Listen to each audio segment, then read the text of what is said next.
Of the letter is the secret meeting that changed rap music and destroyed a generation. Damn. So it says, hello.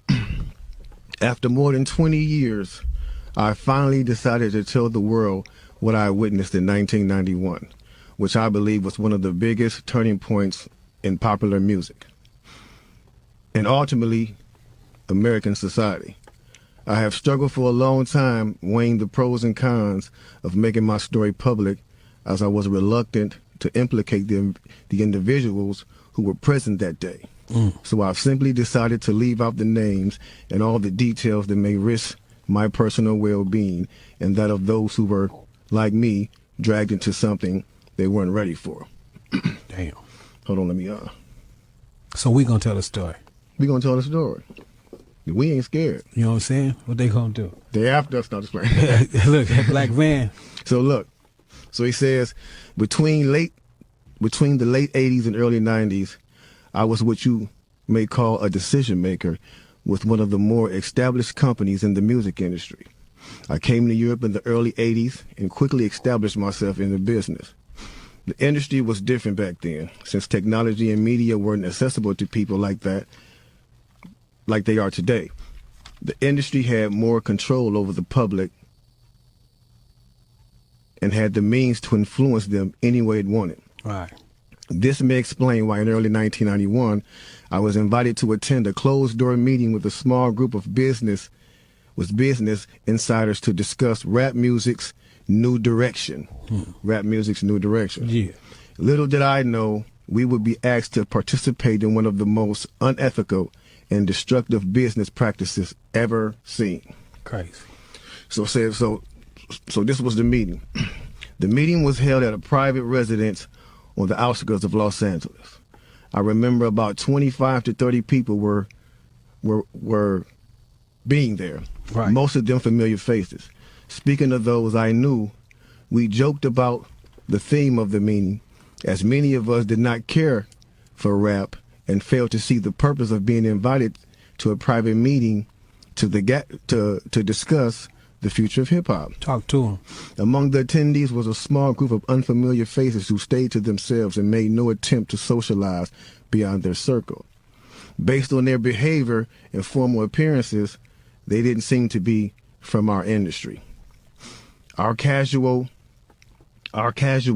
chatter was interrupted when we were asked to sign a confidentiality agreement preventing us from publicly discussing the information presented during the meeting.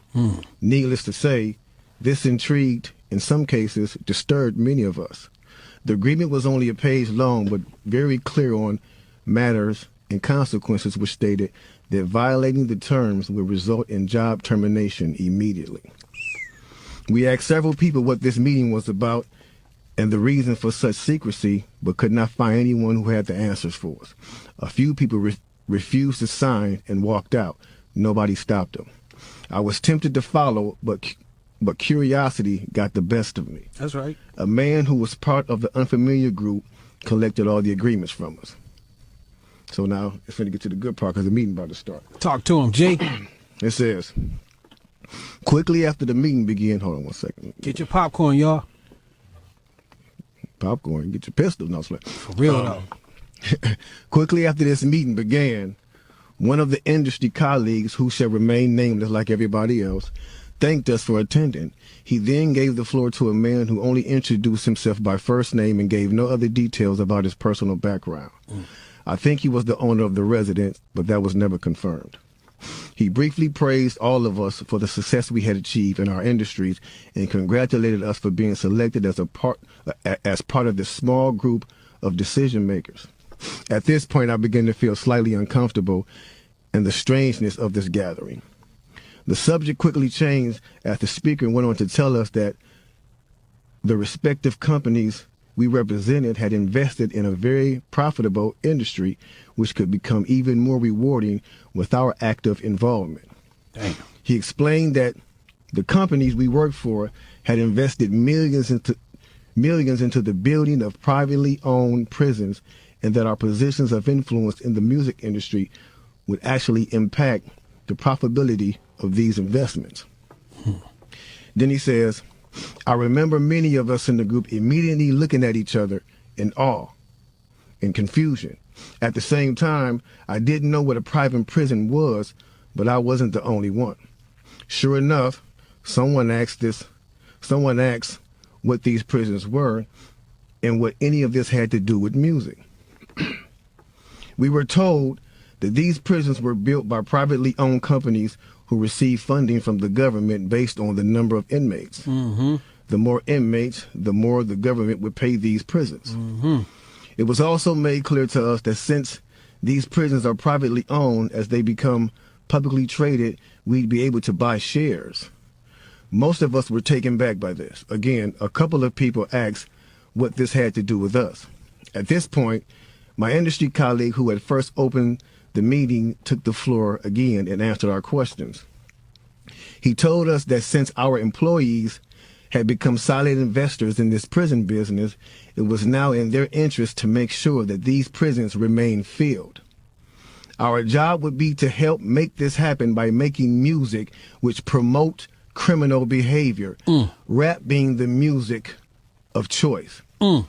He assured us that this would be a great situation for us because rap music was becoming an increasingly profitable market for our companies, and as employees, we'd also be able to buy stocks in these prisons.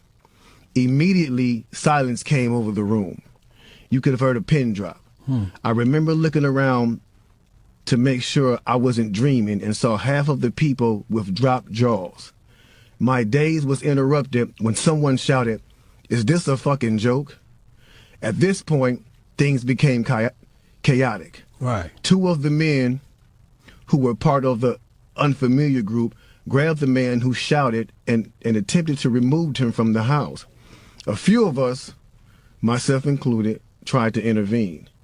One of them pulled out a gun, and we all backed off. They separated us from the crowd, and all four of us was escorted outside.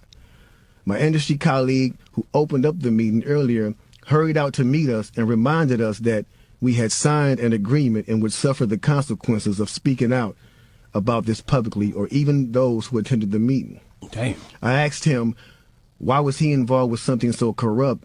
And he replied, it's bigger than the music business and nothing we can do. And no, it's bigger than the music business and nothing we want to challenge without risking consequences. We all protested as we walked back into the house. I remember word for word the last thing he said. It's out of my hands now. Just remember you signed an agreement.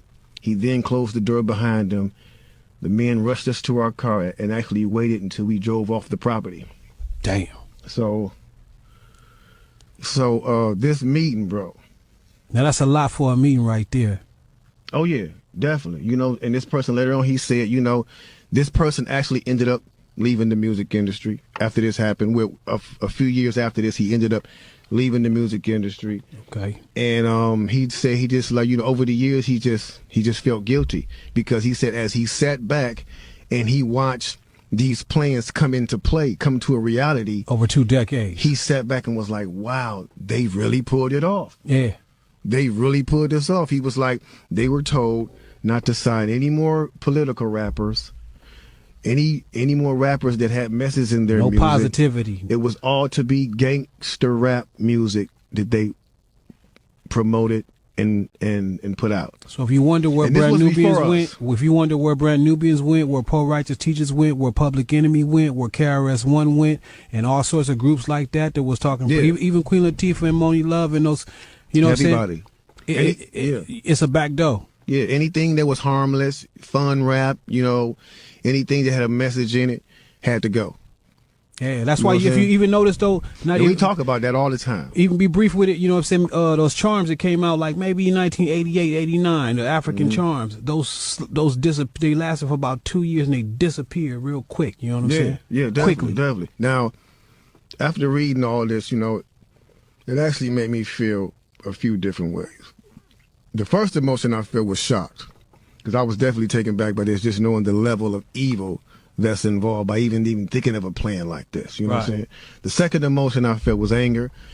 Anger because it's not enough for them to exploit our culture and make all the money off of it. Because let's keep it real, the industry has never been favorable towards the artist. Never. But they're going to go beyond the artist to get the artist to influence and lure in the consumer, which they knew at the time were mainly minorities. Yep. In other words, keep promoting gangster rap so that the youngsters will be influenced by them, which in turn will incite them to want to act like them, and it's a very good chance they'll end up in their prison. Yeah. So they're getting paid twice. They're getting paid from the artists they signing, and then they're getting paid from the people that these artists influence that goes to prison trying to be like these artists. Yeah. So they making a killing. A killing. They're using the music business to promote their private prison business. My man is right there talking that right. 1988, a man named Tom Beasley, man. That's the co-founder of the corrections for Corporation of America. That's the CCA. You know what I'm saying? Excuse my French. I'm reading this thing right there real quick. It's the CCA. So in 1988, he founded that, and this is in straight concert with the same thing. So it's like the music business. You do what you do on your side. And over here with the corrections facilities, we're going to do on this side, because in 1970, there was 500 prisons. You know what I'm saying? Only 500 prisons in the United States. To this day, there's 1,700 prisons right now. That means big business. I'm talking about that done flippled over. You know what I'm saying? If flippled over is a word. Because they're making a lot of money off of these things per inmate. You know what I'm saying? So getting with the same thing of the music, it all went hand in hand, and we just partying at the same time. So us as the artists is the tool they use. Yeah. The music is the bait. Yep. And the young consumers are the prey. It's a cold game. Cold game, bro. Cold game. Then I felt sad. Sad because everything we seem to try to create, we always seem to give it away. We're always being tricked and deceived into believing that they have our best interests at hand, when clearly they never have, and they never will. They never will have our best interests at hand. It's blow after blow after blow after blow.